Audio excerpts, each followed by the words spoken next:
everyone and welcome back to my channel. This video is my review for the 10th episode of Stargirl titled Brainwave Jr. and wow, this was another great episode and ended up being pretty emotional towards the end. But it also had a lot of other amazing parts and we got to learn more about the characters' past and finally had Barbara joining the main storyline. Now let's get into the review, and this video has spoilers, so there's the warning. The plot of the episode was that Brainwave had woken up and as a result Dr. Ito and the ISA were ready to enact Project New America. Henry was determined to save his father and stop Icicle, so he teamed up with the JSA, but that wasn't without a few issues along the way. Meanwhile, Barbara dealt with knowing that Courtney is Stargirl, and that resulted in trouble in her relationship with Pat. I love the opening scene where we once again had a flashback. I guess they're back now, and this time it was not one for Henry or his dad, but it was one of the night that Pat and Barbara met. I love the music choice and it was such a nice moment, and of course it was the annoying waitress who set them up by saying that there was only one banana left. She never minds her own business. They both ordered a banana split and started talking and realized they both lived in California but were visiting Blue Valley, and since there was only one banana they decided to share the banana split, and I guess their relationship blossomed from there. Back to the present, the relationship seemed to be coming to an end as Barbara finally found out about the staff and was creeped out.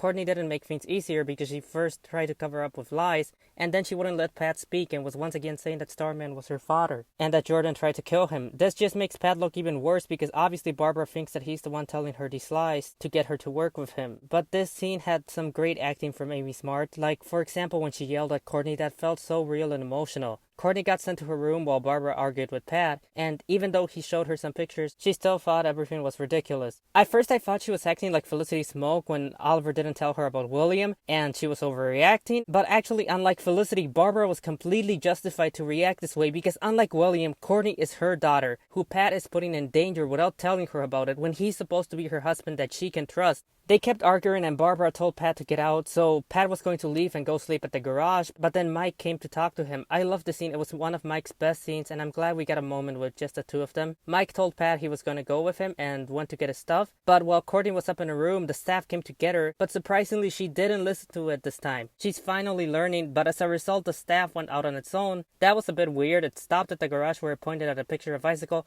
and then it went off to the hospital. It turned out that Brainwave had lost his memories of like the past 10 years. He still remembered Henry as a child, which is why he was confused last episode. Henry told him they moved there after she died, and when he described his mom's death, I immediately thought that Jordan had been the one that killed her. Later, when Brainwave was sleeping, Henry heard his thoughts and he was mentioning his wife, Jordan, and the last tape. So Henry rushed home to listen to the last tape where he saw his dad right after his mom died, and he seemed to confirm that Jordan was the one that killed her. They had met while he was robbing a bank and she was a superhero and had the only pure thoughts he had ever heard. After she died, he felt like there was no pureness left in the world, only rotten monsters, which is why he went along with Project New America. This is why it made sense for Jordan to be the one that killed his wife. Brainwave had started to doubt their plan, seeing that not all humans are monsters. Then Jordan had to kill her so that he would turn back to his side. This wouldn't be surprising coming from Jordan since it's the same thing that he did to the wizards when he killed Joey. But there was an even bigger reveal when we found out that Brainwave's wife was Starman's sister, so in a way Henry should be the true heir to the Starman mantle. While Henry went back to see his dad at the hospital, Jordan showed up and told Brainwave that it was time to initiate Project New America. As he was catching him up, the staff came in to attack them and Icicle froze the staff.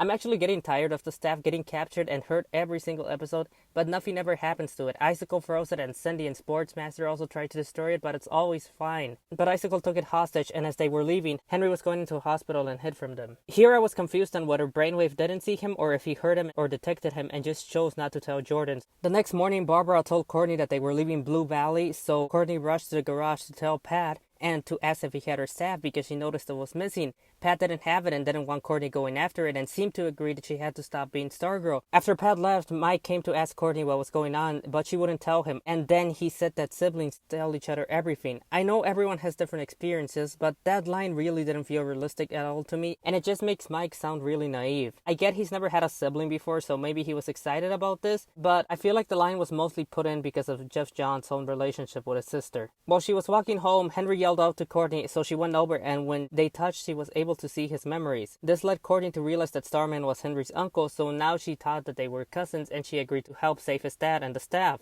But of course, the rest of the JSA wasn't as eager to help him. Yolanda obviously has a good reason why she doesn't want to help him, but Rick was just being annoying with how he thought Henry would betray him and didn't care about his dad. Then we finally got a school fight, as Henry and Rick kinda had a fight in the lunchroom. He might have strength for an hour sometimes, but what was Rick thinking? Obviously the jock is going to beat him. But I still like this because, like I said before, I like when they focus on the high school part of the show. They ended up agreeing to work with Henry, but Yolanda said her and Courtney were not friends anymore. At work, Barbara emailed Courtney's dad, and then she googled Starman to see if it looked like him, but it was a blurry picture. Then Pat came in to explain everything and told her not to leave. However, Jordan and his parents also came in to bring some treats as a thank you for inviting them to dinner. They seemed disappointed that Pat was there, and then they started talking in Norwegian again. But they didn't show us what they were saying with subtitles, so it was obviously something important. I love this next part because Barbara was a genius and recorded the conversation. Her and Pat went back to the restaurant where they met and translated what they said, and now they knew that Project New America was complete, although they don't know what it is. But the even better part is that now Barbara knows that Jordan likes her, so the possible love triangle is over, but now hopefully Barbara will be able to use that to her advantage to help the JSA. While they were gone, Jordan came back to check on her, but she was gone, and I was afraid he would see Starman on her computer, but she actually had her emails open, and at that moment Sam Curtis responded, so Courtney's dad will be coming back soon. Back to the JSA and Henry, they were down in the tunnels looking for Henry's dad, and they decided to split up, which was a stupid idea. Yolanda, Henry, and Courtney went off together and actually ended up finding Dragon King Slayer and saw that they were already starting Project New America.